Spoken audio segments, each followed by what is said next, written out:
Hello, আসসালামু আলাইকুম বন্ধুরা, কেমন আছো সবাই? জুম্মা মোবারক। আশা করি সবাই ভালো আছো। আলহামদুলিল্লাহ আমিও ভালো আছি। তো আজকে আমি রান্না করব লেয়ার মুরগি আলু দিয়ে কষা কষা করব, হালকা একটু ঝোল করব এবং লেয়ার মুরগির হাত পা চামড়া এগুলো দিয়ে মুগ ডাল দিয়ে লটপটের মতন করব আর কি। লেয়ার মুরগিটা অনেক শক্ত হয়, এজন্য এর হাত পা দিয়ে লটপটি করলে খুব মজা হবে। তো চলো রান্না করতে চলে যাই। আজকে আমার দুইটা চুলায় জ্বলতেছে একসাথে, তো ভিডিওটা করতে অনেক বেশি কষ্ট হচ্ছিল। একবার এই চুলা করছিলাম, ওই চুলা করছিলাম। তো প্রথমেই মুরগিটা বসিয়ে দেই, মশলাটা কষে সুন্দর করে একটু ঝালটা বেশি দিয়েছি। দেখতেই পাচ্ছ রঙটা কতটা লাল হয়েছে।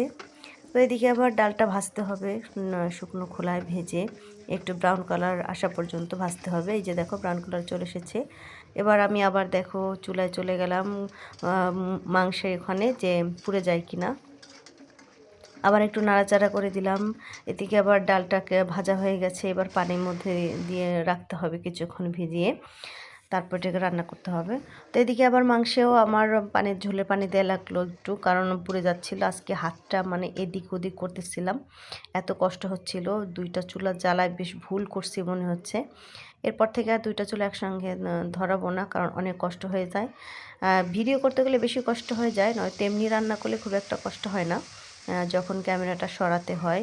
আর যেহেতু আমি ভাড়া বাসায় থাকি, আমার রান্নাঘরটা অনেক ছোট, এজন্য একটু বেশি কষ্ট হয়। তো যাই হোক, ওইদিকে মুরগিটা হতে থাকুক আর একটু কষানো হোক। এদিকে আমি ডালটাও বসিয়ে দিব মুরগির হাত পা চামড়া দিয়ে। তো তোমরা তো দেখতেই পেলে আমি মশলাগুলো কিন্তু খুব সুন্দর করে কষিয়ে নিয়েছি। এবার একটু পানি দিয়ে আরেকটু কষিয়ে নিব, তারপরে দিয়ে দিব সেই হাত পাগুলো। এখানে গলা, হাত পা, চামড়া, এগুলো মাথা কুচি কুচি করে আমি দিয়ে দিয়েছি। আমার ছেলে বলছিল আম্মু একটু লটপটের মতন করে রান্না করো, অনেক দিন হয়েছে খাই না। তো এই তো দেখো ডালটা ভিজিয়ে রেখেছিলাম, ডালটাও দিয়ে দিলাম আগের থেকেই, কারণ এই মুগ ডালটাও অনেক শক্ত, এরা লেয়ার মুরগিটাও অনেক শক্ত, এর জন্য একসাথে দিয়ে কষাচ্ছিলাম। তো ওদিকে ডালটা কষাচ্ছি সুন্দর করে, আবার মুরগিটা একটু দেখে আসলাম ফাঁকে।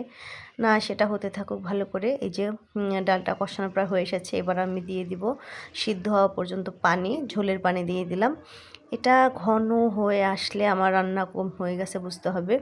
আবার যেহেতু এটা মুগ ডাল, তো বারবার রান্না করতে নাড়াচাড়া করা লাগছে, নয়তো তলায় লেগে যাচ্ছিল। আবার এদিকে মুরগিরও আলু দেওয়া লাগবে, আলুটা কষিয়ে নিয়ে নিতে হবে, ঝোলে পানি দিতে হবে। কি একটা অবস্থা হয়ে গেছে আজকে আমার, এদিক ওদিক করে খুব প্রবলেমে পড়ে যাচ্ছিলাম।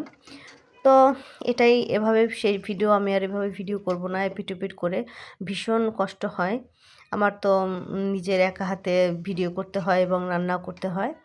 তো এই তো দেখো এখানে আমি ঝোলে পানি দিয়ে দিয়েছি। আল্লাহ, এখন একটু হয়তো নিস্তার পাবো। এখন এখানে দেখো ডালটাও ফুটে এসেছে, সিদ্ধ হয়েছে, কিন্তু এখনও রান্না হয়নি। রান্না হতে আরও কিছুক্ষণ সময় লাগবে। এর ফাঁকে আমি আরও যা যা কাজ আছে সব কিছু করে নিব। দুইটাই রান্না হতে থাকুক। দেখতে দেখতে আমার মুরগি রান্নাটা হয়ে গেছে। আমার স্পেশাল গুঁড়া মশলাটা উপরে দিয়ে দিলাম, একটু নাড়াচাড়া করে দিলাম। ডালটাও হয়ে গেছে মনে হয়, ডালটা দেখে আসি। এই যে দেখো ডালটাও ঘন হয়েছে, কেমন দেখছো, ডালটা সিদ্ধ হয়ে ঘন হয়ে গেছে। এখানেও দিয়ে দিলাম সেই স্পেশাল মশলাটা। এই তো এখন নাড়াচাড়া করে চুলাটা বন্ধ করে দিব। বাবারে বাবা, আজকে সেই কষ্ট হয়েছে রান্না করতে। তো ভিডিওটি যার যার ভালো লেগেছে প্লিজ চ্যানেলটি সাবস্ক্রাইব করো এবং আমার পাশে থাকো। এই যে দেখো কত লাল লাল করে রান্না করেছি মুরগির মাংস। আর এই যে দেখো আমার লটপটি, মুগ ডালের লটপটি। আমি জানি না আদৌ মুগ ডাল দিয়ে লটপটি খাই কিনা, তো আমি করেছি, খুব ভালো লেগেছে। তোমাদের কেমন লেগেছে বন্ধুরা? খোদা হাফেজ।